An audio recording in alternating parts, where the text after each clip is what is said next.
What's your pain trying to tell you? You've reached Talking with Dr. Terry, 180 Seconds to a Better You, message number 580, and I'm Dr. Terry Wurzbacher. Turn your wounds into wisdom. Supposedly, Oprah said that, and since I'm dealing with pain from my Vol State race, where the goal is to outrun what Oprah represents, I thought it was fitting. Anyway, it's also true that we should listen to our pain, and not very many of us do. We complain about it, we're afraid of it, but we don't really listen. I'm working with a therapist who specializes in pain reprocessing therapy right now. Why? Because even though I have a structural reason to have pain, I know that I'm extremely susceptible to neuroplastic conditions. In fact, I've had over 17 of them. So I'm trying to keep the acute injury from becoming chronic pain. And the way to do that is to work on retraining the brain. We've talked about that. The first couple of sessions were interesting since she uses a therapy that's similar to IFS but not exactly, and it's different enough to be weird to me. In those sessions, I wondered what it had to do with pain, so I asked her yesterday. It ended up being a phenomenal discovery session, and lest I continue to make this all about me, I think that what I discovered might help others.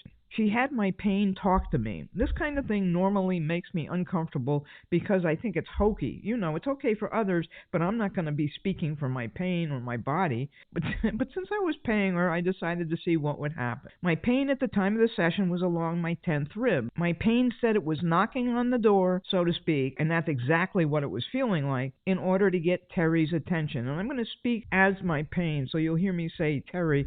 I haven't really lost my mind. When the therapist clarified that this physical pain can be representing emotional pain, that made a lot of sense. I knew that. The pain said that for over 70 years, Terry had kept it and all emotions locked up in a dungeon, like you see on those true crime shows where some pervert keeps women locked up for years. That's what the pain felt like. It was the union rep, so to speak, for all the other emotions. It did say that Terry had only ever lived from the neck up, and the only way it had been able to get her attention before was to cause migraines, since she would feel that it affected her head. And the visualization of that dungeon struck me intensely. But there was one more powerful thing. The therapist said that we often think there has to be some major emotional thing going on leading to all of this. But she said it can be any little old thought or worry running around in our heads. And that also made a lot of sense to me, since my mind is like the Mojave Desert with all these tumbleweeds blowing around, especially when I'm not active. If you're having pain, why not ask it what it wants to say to you? You can also journal about the pain and the feelings just to see what comes up. It's like parts. They want attention and validation,